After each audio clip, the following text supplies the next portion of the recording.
মাধ্যমিকে ন্যারেশন বা যে ক্লাসে পড়ো না কেন, ন্যারেশন কিন্তু গুরুত্বপূর্ণ পার্ট। ন্যারেশনে সবাই ভুল করে। আমি এই পার্টটা বোর্ড থেকে মুছিনি, আগে এটাকে রেখে দিয়েছি। দেখো বলেছে বাক্যের এখানে I my me mine myself, we our ours ours our সেলফ, এগুলি পরিবর্তন হয় কর্তাকে দেখে। কাকে দেখে? কর্তাকে দেখে। You your yours yourself yourselves, এগুলো পরিবর্তন করতে হয় সেট টু বা কর্মকে দেখে। বোঝা গেল কি বললাম? এটা কিন্তু প্রথম মনে রাখতে হবে, এটা একটা নিয়ম, এটা একটা নিয়ম, এটার মধ্যে মনে রাখতে হবে। আজকে আমরা যে শিখবো শর্ট কাটে শিখবো। বোঝা গেল কি বললাম? খুব শর্টে শিখবো, কিন্তু একেবারে মনে রাখবো যে এই চাবি দিয়েই আমরা সমস্ত কাজগুলো করব। ঠিক আছে? কি বললাম? সেটা হলো কি, আজকে আমরা শিখবো প্রশ্ন বাক্যের ন্যারেশন।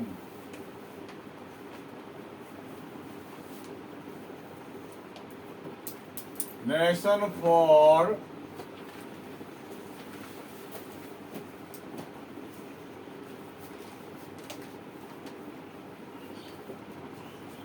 interrogative sentence। ঠিক আছে? প্রশ্নবাক্যের ন্যারেশন। এই প্রশ্নবাক্যের ন্যারেশন, আমরা তো যদি ন্যারেশন দেখি, ভালো করে দেখবো, এরকম একটা বাক্য থাকবে আর এরকম একটা বাক্য থাকবে।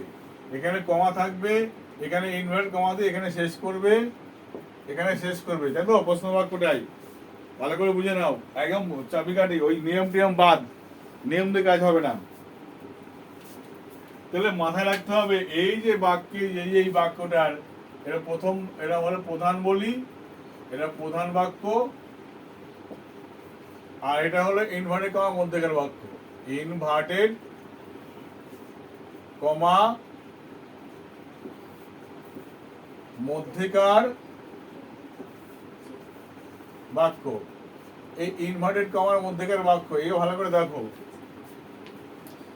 এইখানে প্রশ্ন বাক্য যখন ন্যারেশন করে মনে রাখতে হবে, এই যে ভার্বটা আছে, এখানে যে ভার্ব থাকবে, এই ভার্বগুলো পরিবর্তন করে এখানে একটা পরিবর্তন হতে হবে। বোঝা গেল কি হবে? এই ভার্বগুলো কি হতে পারে দেখো, যদি সে থাকে বা সে টু থাকে, এর পরিবর্তন লিখবো আমরা কি? আস্ক লিখবো, এনকোয়ার লিখবো, ওয়ান টু নো লিখবো। এই তিনটে শব্দ দিয়ে করতে পারে এটাকে। বোঝা গেল কি বললাম? আজকের উত্তর হতে পারে, এনকোয়ার হতে পারে, ওয়ান টু নো হতে পারে। আর যদি এখানে থাকতো কি সেজ বা সেজ টু, তাহলে কি করতাম? আস্ক করতাম, অথবা এনকোয়ার্স করতাম, অথবা করতাম ওয়ান্স টু নো করতাম। ঠিক আছে? কি বললাম? আর যদি এমন থাকতো সেড বা সেড টু, তাহলে আমরা কি করতাম? এখানে টোল করতাম। টোল কেন? প্রশ্ন বাক্য তো। আস্ক করতাম, ইনকোয়ার, অথবা ওয়ান্টেড টু নো, এটা করতাম। তাহলে দেখো এই প্রধান যে বাক্যটা রয়েছে, এরকম খাতাকে ভাগ করে নিয়ে এইভাবে করবা। বোঝা গেল কি বললাম? করতাম। এইবার মনে হলো, এবার ভালো করে দেখো, এখানে যে ভাগটা থাকবে, ভাগ পরিবর্তন করে বা এইগুলো লিখতে হয় কিন্তু। ঠিক আছে? কি বললাম?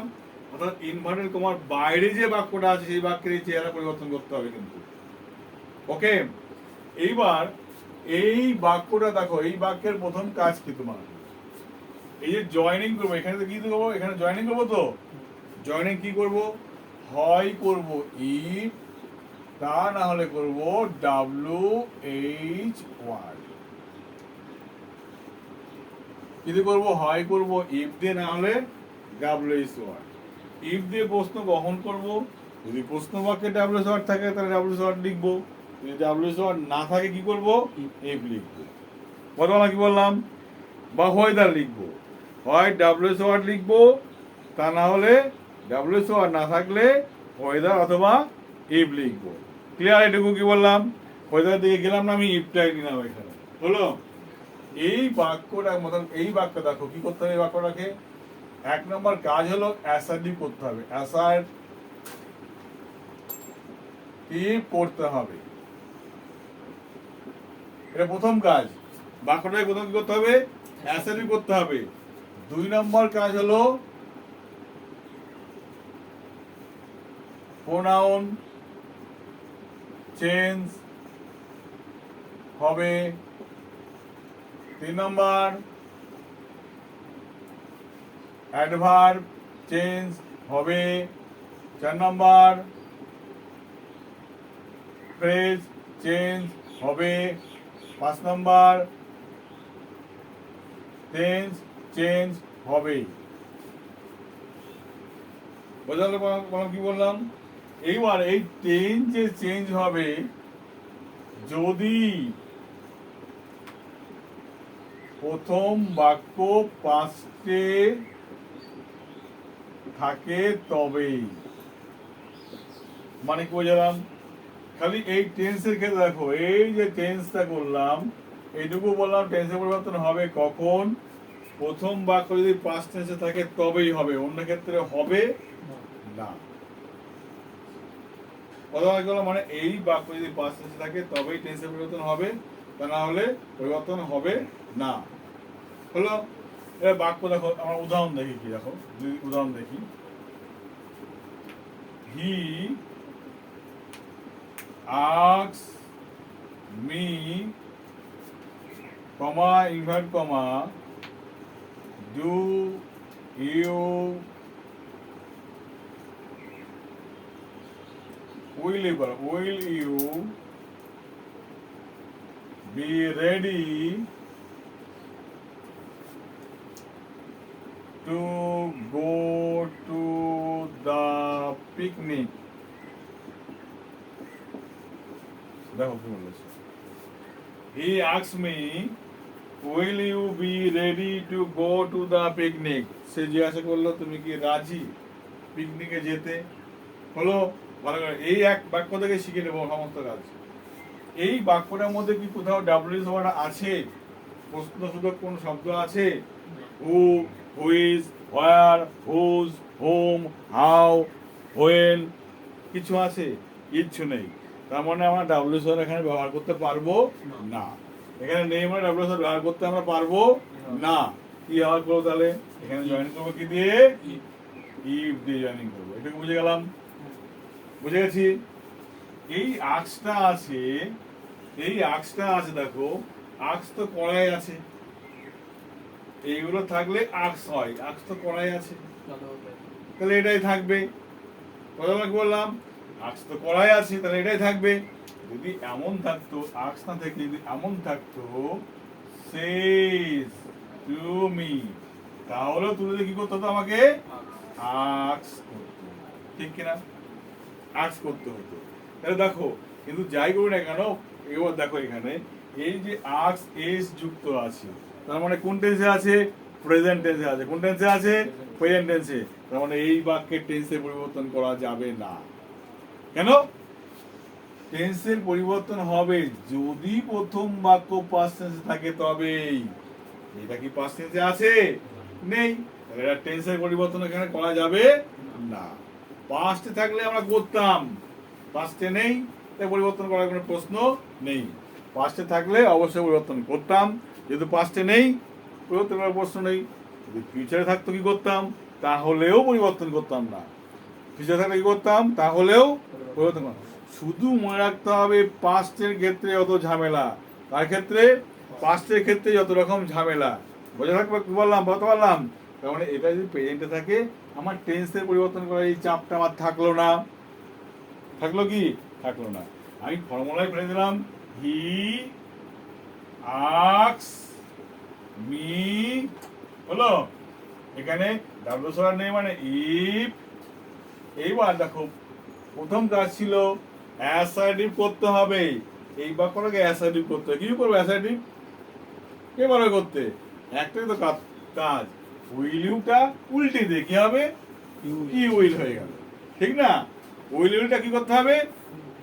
ইউ উইল হলো। এবার প্রোনাউনে চেঞ্জ করতে হবে, ইউ পরিবর্তন করতে হবে। ইউ পরিবর্তন দেখো, ইউ ইয়োর ইউ পরিবর্তন কাকে দিয়ে করবো? সেটু, সেটুর পরে কর্ম দেখে। দেখো এখানে কি আছে? সেটুর পরে কি আছে? মি আছে না? এই মিকি থেকে পরিবর্তন করব, মানে এটা আর ওটা একই হবে। তাহলে এটা হবে কি তখন? আই হয়ে যাবে। কথা কি বললাম? তাহলে মি তখন কি হয়ে গেল? আই হয়ে গেল। তাহলে I will be ready to go to the picnic. হয়ে গেল, ফুল স্টপ। এখানে বুঝলি নাকি? হ্যাঁ, এইবার প্রশ্ন এখানে দেখ, এইখানে প্রশ্নগুলো আছে। এইখানে যদি মি ছিল বলে এটাকে আমরা আই করে নিলাম। যদি এখানে এমন থাকতো মি না থেকে, যদি এখানে এমন থাকতো কি থাকতো? যদি থাকতো হার, তাহলে কি হতো? এখানে ইউ, দেখো ইউ, তাহলে ইউ পরিবর্তন করতাম আগে থেকে, হারকে দেখে পরিবর্তন করতাম।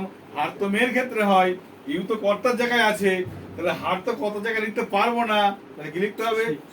তখন আই না হয়ে কি হতো? সি হতো। এখানে এখানে হার থাকতো সি। কথা কি বললাম? প্রোনাউন কিভাবে চেঞ্জ হয়ে যাচ্ছে? এখানে হার নেই, এখানে ধরো কি আছে? এখানে ধরো দিয়ে আছে ইউ আছে, ইউ আছে, ইউ আছে। তাহলে দেখো সেটুর পরে যদি ইউ থাকে, তাহলে ইনভার্টার কমার মধ্যেকার বাক্যেও তো ইউ আছে, তাহলে এই ইউ আর পরিবর্তন করতে হতো না, যা আছে তাই বসে যাবে। তাহলে এখানে ইউ হবে, এখানেও ইউ হবে, হয়ে গেল। যদি এখানে থাকতো কি, যদি এসবও নেই, এখানে আছে দেম, কি আছে? দেম। তাহলে এখানে কি হতো? He asked them. তাহলে এই ইউটাকে তাদেরকে বোঝাচ্ছে, তাই না? তাহলে এই দেম, ইউ যদি এখানে কর্তা জায়গা থাকে, দেম মানে তাদের, তাহলে তাদের, তাদের এর কর্তা কি হবে? তারা। তাহলে এখানে কর্তা কি হবে? দে হবে। কি হবে তখন? দে। এই তো কাজ, আর কোনো কাজ নেই। কিন্তু আছে কি? কোনো কাজ নেই। এইবার প্রশ্ন হলো, এটা ছিল প্রেজেন্ট টেন্সে, তাই এত রকম আমরা সহজেই করলাম। এই একটা কনসেপ্টই কাজে লাগা, প্রোনাউনের পরিবর্তন। দেখ কেমন পরিবর্তন হয়ে যাচ্ছে। এখানে এইটুকু হলো না, এখানে এটা থাকলো না, শুধু এখানে কি হলো? দেখ এটাকে চেঞ্জ করে দিলাম, কি হলো? এখানে শুধুমাত্র আছে ধর said, S A I D, said to, হিমই দিলাম, হিম হবে কেন? হি সেড টু, হি হি হচ্ছে কেন? তাহলে এখানে আই রাখলাম, এখানে বললাম আমি হিম করলাম, কমা ইনভার্ট কমা শুরু এখান থেকে হলো। ভালো করে বুঝবি। তাহলে এখানে দেখ, এখানে যেটা করতে হবে, এই বাক্যে খালি কর্তা তো চেঞ্জ করতে পারবো না। সেট টু, সেট টু বাদ দিয়ে লিখতে হয় হয় আস্ক লিখবো, না হলে ইনকোয়ার লিখবো, তা না হলে ওয়ান্টেড টু নো লিখবো। তিনটের মধ্যে যে কোনো একটা লিখে দেবো আমরা। তাহলে আই, আমরা সহজ কাজ, তাই আস্ক করে দেবো, ASKED, এটা সহজ। হিমটা এখানে আছে, HIM, হলো। সেট থাকলেও আমরা আস্ক লিখতাম, সেট টু থাকলেও আস্ক লিখতাম, টুটা কিন্তু আর বসাবো না এখানে, মনে থাকবে কি বললাম? এইবার প্রশ্ন হলো, এই বাক্য সেট তো পাস্ট টেন্সে আছে, তাই না?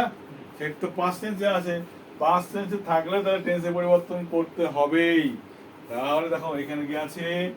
এই ইউটা পরিবর্তন করলে কি হবে? হি হবে। ইউ তো কর্তার জায়গায় আছে, তাহলে ইউটা কি হবে তখন? ইউ যদি কর্তার জায়গায় থাকে, হিম মানে তার, তার প্রোনাউন কত জায়গায় কি হবে? সে হবে।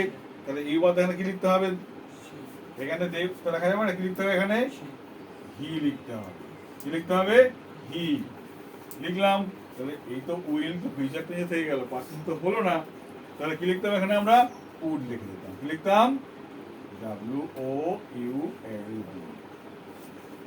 ঠিক আছে, কি বললাম?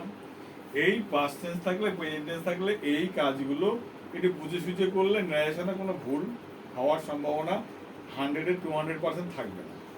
ঠিক আছে, কি বললাম?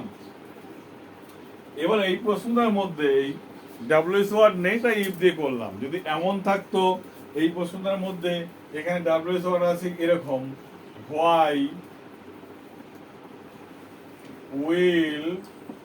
হোয়াই বলছে he said to him why will you be ready to go to picnic, কেন তুমি পিকনিকে যাওয়ার জন্য রেডি হয়েছো, রেডি হবে, সে জিজ্ঞাসা করলো আমাকে, সে বললো আমাকে। তার মানে যেহেতু দেখলাম এখানে ডাব্লিউএস ওয়ার্ড রয়েছে, এটাই এখন লিঙ্কারে কাজ করবে, তখন আর ইফ আমরা লিখতে পারবো না, তখন কি লিখবো আমরা, এই ডাব্লিউএস ওয়ার্ডটা এখানে লিখবো। একই হলো, বাকি সব নিয়ম একই কাজ করলো, জয়েনিংটা পার পেয়ে যাবে এখানে। দেখা কি বললাম, বাকি সব নিয়ম একই কাজ করবে, এখানে ডাব্লিউএস ওয়ার্ডটা এর ইফের বদলে কি হবে, সেই ডাব্লিউএস ওয়ার্ডটাই কাজ করবে, অন্য কেউ কাজ করবে না। ক্লিয়ার কি বললাম? হ্যাঁ, তাহলে প্রশ্ন বাক্যে ন্যারেশন করতে গেলে প্রথম কাজ করতে হবে কি, প্রথম কাজ হলো প্রোনাউন গুলো পরিবর্তন করতে হবে, আগে মাথায় রাখতে হবে। এইগুলো পরিবর্তন করবো কাকে দেখে, এগুলো পরিবর্তন করবো কাকে দেখে, কর্তা বা সাবজেক্ট দেখে, সাবজেক্ট। এইগুলো পরিবর্তন করবো কাকে দেখে, অবজেক্ট বা কর্মকে দেখে করব, এটুকু মাথায় রাখতে হবে। মানে এ আর এইগুলো আর কর্তা একই হতে হবে, এইগুলো আর কর্ম একই হতে হবে। বোঝা গেল কি বললাম, একই জন হতে হবে, অন্য কেউ হলে হবে না, পাল্টালে হবে না।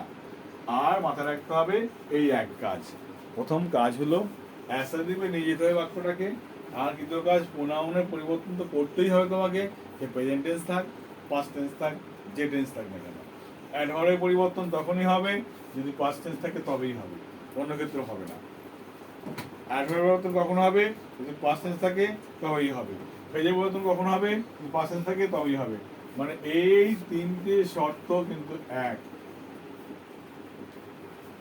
যদি পাস্ট টেন্স থাকে তবেই এই পরিবর্তন কাজে লাগবে, না হলে কাজে লাগবে না।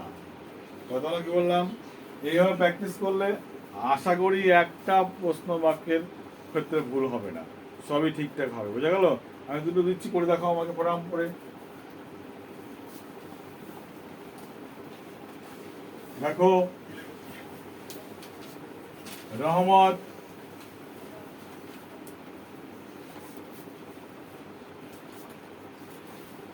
RAHAMAT, Rahamat said to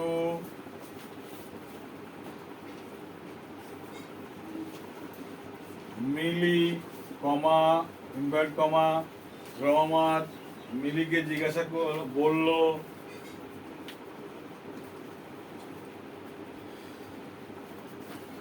when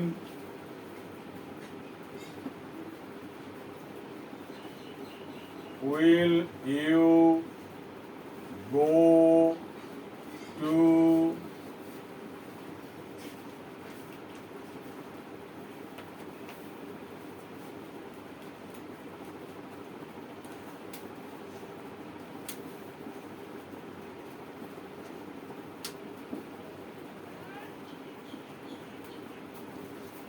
রহমত মিদিকে বলল when will you go to শ্বশুর বাড়ি, তুমি কখন শ্বশুর বাড়ি যাবে। আমরা কাবুলিওয়ালা পড়েছিলাম, মনে আছে? পড়েছিলিস কাবুলিওয়ালা, পড়েছিলি কাবুলিওয়ালা, রবীন্দ্রনাথ ঠাকুরের লেখা, পড়িসনি? এখানে শ্বশুর বাড়ির কথা উল্লেখ আছে, এটাকে অন্য ভাষায় লিখলে হবে না। শ্বশুর বাড়ি স্কল, শ্বশুর বাড়ি এখানে, ঠিক আছে? কি বললাম, যাই থাক প্রশ্ন তা নয়। তাহলে এখানে দেখো সেটু বাদে কি লিখবো, আক্স, কি নিযুক্ত হবে, এখানে কি লিখবো, এই হোয়েনটাই এখানে বসে যাবে। এই উইল বাদে কি লিখবো, উল্টে দাও, ইউ উইল। তাহলে ইউটাকে মিলি, তাই না? তাহলে হবে সি। পাস্ট টেন্সে আছে, তাহলে উইল বাদে কি হবে, would, she would go to শ্বশুর। তাহলে রহমত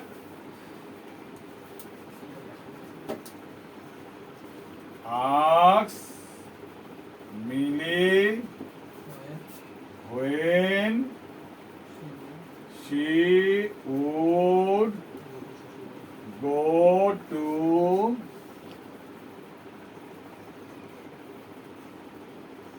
শ্বশুর বাড়ি। ঠিক আছে? এই ছিল কিন্তু প্রশ্ন বাক্যের ন্যারেশনটা কিন্তু। ওকে, প্রশ্নবাক্যের কনফিউশন থাকা উচিত নয়। যদি এই চারটা এই পার্টটা মনে থাকে, তোমরা ঢুকিয়ে নাও, এটা তখনই সম্ভব হবে এই তিনটে পার্ট একসঙ্গে ঢুকিয়ে নেওয়া রাখবা। এই তিনটে পার্ট যেটা মানে এই তিনটে পার্ট তখনই পরিবর্তন হবে যদি পাস্ট টেন্স থাকে, তবেই, অন্য ক্ষেত্রে নয়। বোঝা গেল? যদি দেখো দেখ শ্বশুর বাড়ি, এখানে ধর নাও দেওয়া আছে, তারপর জিজ্ঞাসা দেওয়া আছে, তখন কি করতাম? নাও থাকলে যেমন কি করতাম? দেন করতাম। কিন্তু প্রশ্ন হলো এখানে দেওয়া আছে রহমত সে, এস এ ওয়াই এস, হ্যাঁ রহমত সে, তাহলে এখানে কি হতো ভালো করে বুঝে নি কিন্তু। রহমত এখানে এস কে এস হতো আক্স, মিলি হোয়েন শি উইলটা উইলই থাকতো, শি উইল গো টু শ্বশুর বাড়ি, নাও তখন নাই থাকতো, পরিবর্তন করতে পারতাম না। কেন পারতাম না? যেহেতু প্রথম বাক্য কোন টেন্সে আছে? প্রেজেন্ট টেন্সে আছে, তাই আমরা পরিবর্তন করতে পারতাম না। ম্যাক্সিমাম ছাত্ররা কি ভুল করে? নাও থাকলে দেন করতে হয়, এগো থাকলে বিফোর করতে হয়, এই ভুলগুলো করে। আর কি করতে হয়? উইল থাকলে উড করতে হয়, বা শ্যাল থাকলে শুট করতে হয়। অর্থাৎ প্রথম বাক্য দেখে না ওরা যে প্রথম বাক্য প্রেজেন্ট টেন্স না পাস্ট টেন্স, দেখে না, পরিবর্তন করতে হয়, করে দেয়। বুঝতে পারলাম কি বললাম? অর্থাৎ পরিবর্তন করে দেয়, ফলে কোন বাক্য কি হলো বুঝতে পারে না। কিন্তু এই চার্ট তোমাকে এইটা তোমার ফলো করলে তবেই তুমি ন্যারেশনটা প্রশ্ন বাক্যে করতে পারবে, আদারওয়াইজ তুমি পারবে না। ওকে, আশা করি তোমরাও এই প্রসেসে যদি ন্যারেশনটা করো তোমাদেরও হতে পারে। ওকে, আর না পারলে কমেন্ট বক্সে করো বস, আমি উত্তর দেবো।